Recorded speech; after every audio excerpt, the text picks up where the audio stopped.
Hi, Rob McCray here, and on behalf of the Business Building Network, we have a very special guest for you today. We have Miss Tina Thomas from the Loving Arms Foundation, and she's going to talk to us a little bit about her foundation and what she does.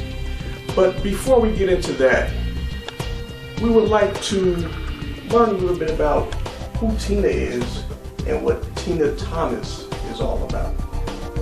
Well, hi Rob, and thank you for having me. My pleasure. It's a very interesting question because sometimes you don't think of who you are in a whole, but I'm a very simple person and I'm a very loving person, and so I'm very involved in the community. Yes.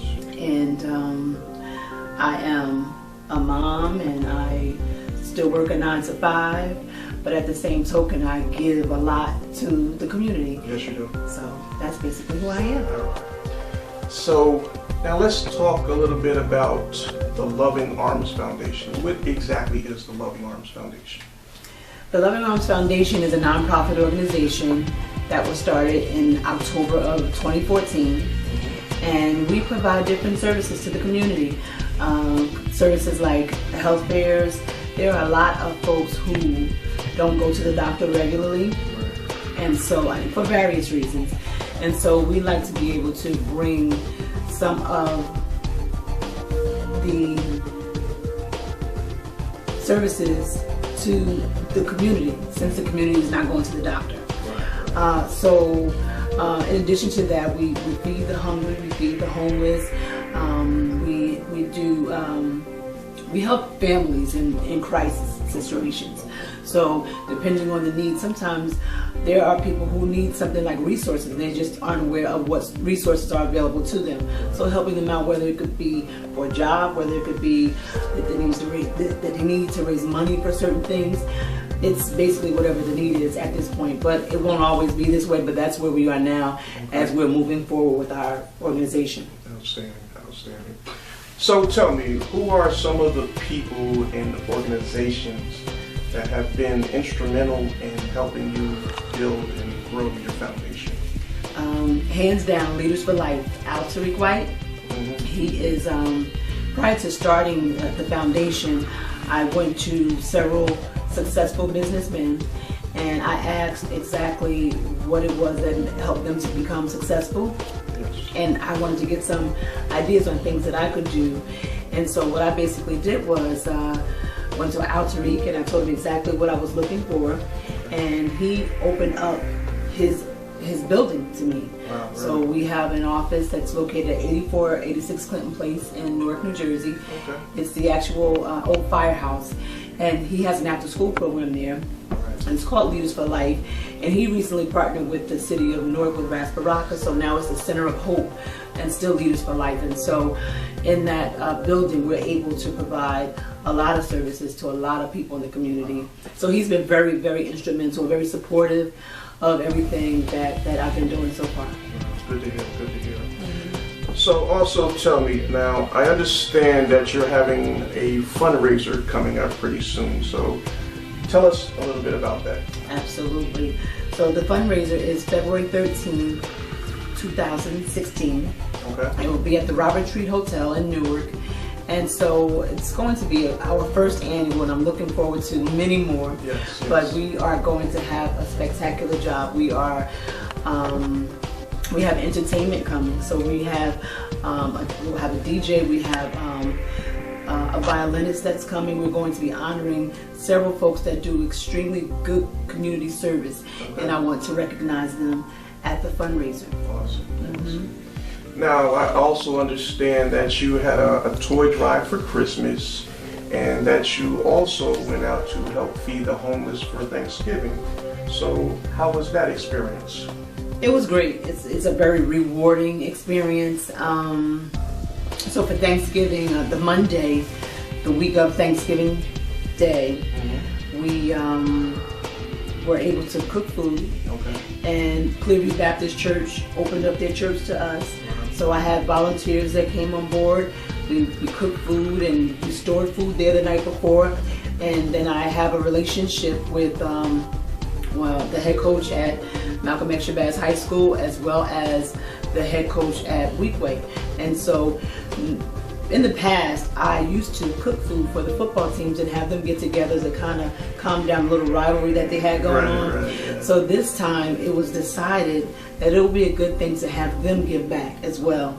And so the schools actually met us down. It was like a field trip for them. Okay. So they met us down at Newark Penn Station, and after we got finished preparing and packing all the to-go containers, we were able to give out 100 hot meals to the folks that are homeless folks. Wait.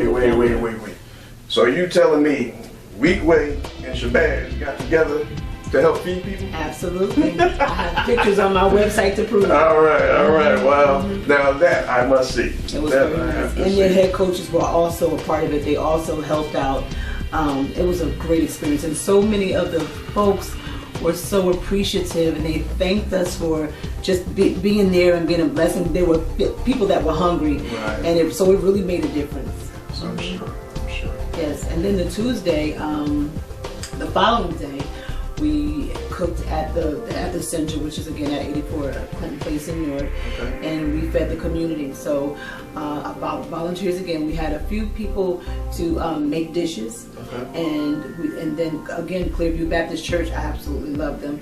Clearview Baptist Church, they donated 2 turkeys, they donated 6 chickens, and but they donated their time. Even the first lady from that church just like rolled her sleeves up, like, what is it that I can do to help? Yes. You know, and so they so we served food on that Tuesday, and then the following day, which was the day before Thanksgiving, he in Hillside, Herb's Luncheonette, he's been a local luncheonette for a long time. We all know him and love Ramiro, and he opened up his restaurant to us, and we were able to feed the community there too.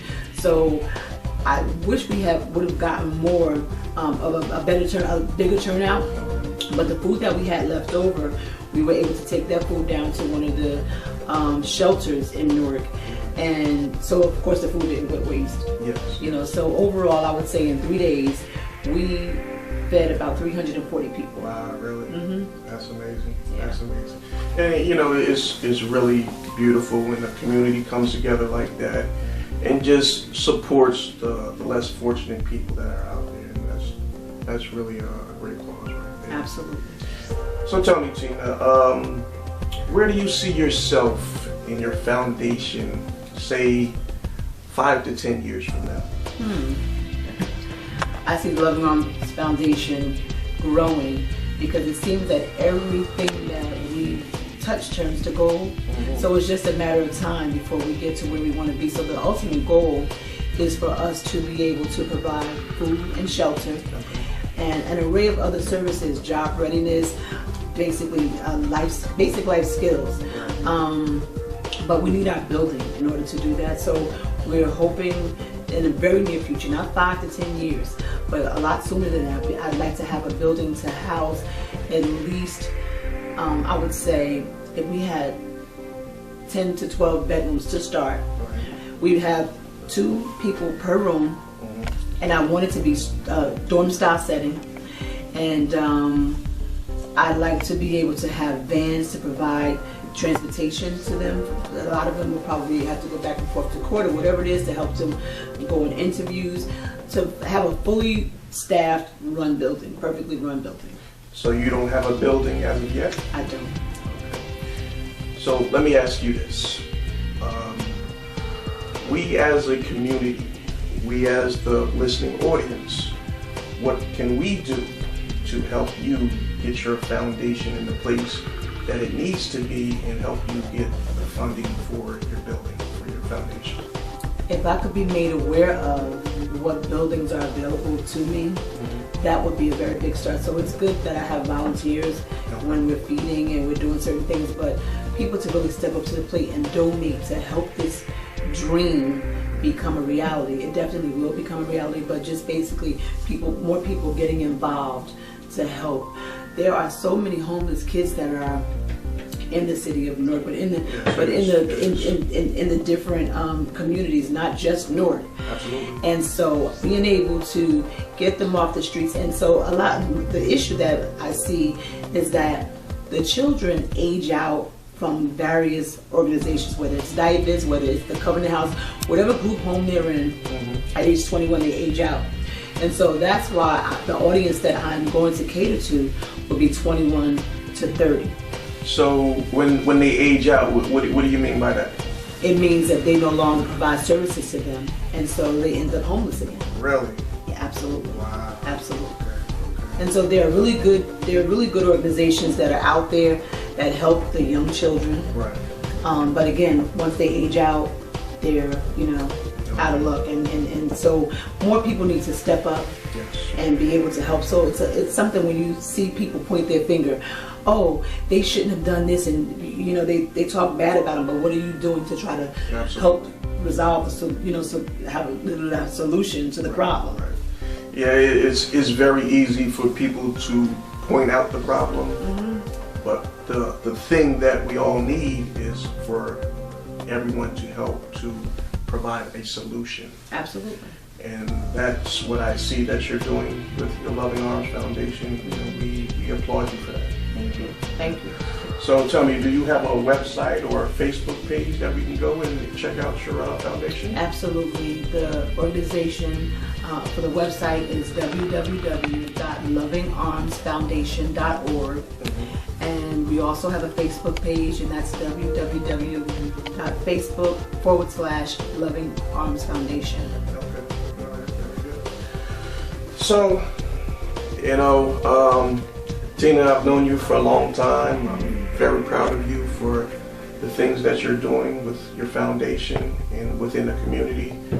And I just want to say, on behalf of the Business Building Network, we are going to do everything within our power to make sure that you get the right audience to hear about what you are doing. And I'm quite sure that our audience is going to be there to support your foundation and ensure that you get the proper funds that you need to get your building and get properly set up to help the people in the community. Because at the end of the day, that's what it's all about. We all need help somewhere down the line, and we really want to commend you for the services that you're providing through your organization. Okay. Thank you very much. So, with that being said, Tina, do you have any closing words you want to give out to the audience? I think the last thing that I would say is definitely go to our website. Again, that's www.lovingarmsfoundation.org to see some of the things that we've done. We have pictures posted from the Christmas event that we had. I didn't get to talk much about that, but we had a toy drive. There were so many children that were blessed with gifts and food, and it was just an amazing thing for 2 years in a row now. And to get the word out, so to talk about the different things that we're doing, to spread the information. Some people could definitely use help, but there are some people that could actually help us. And so we're hoping that the right people see this video and are able to help us as we help others. So there you have it, folks. Once again, my name is Rob McCray. This is Tina Thomas. And on behalf of the Business Building Network, we would just like to thank you for taking the time out to watch this interview. And please feel free to visit our Facebook page at facebook.com/The Business Building Network, where we have all other types of resources and tools to help you build your business, get more exposure for your business, and help you take it to the next level. So once again, on behalf of the Business Building Network, my name is Rob McCray. This is Tina Thomas. We want to thank you for watching. Thank you very much.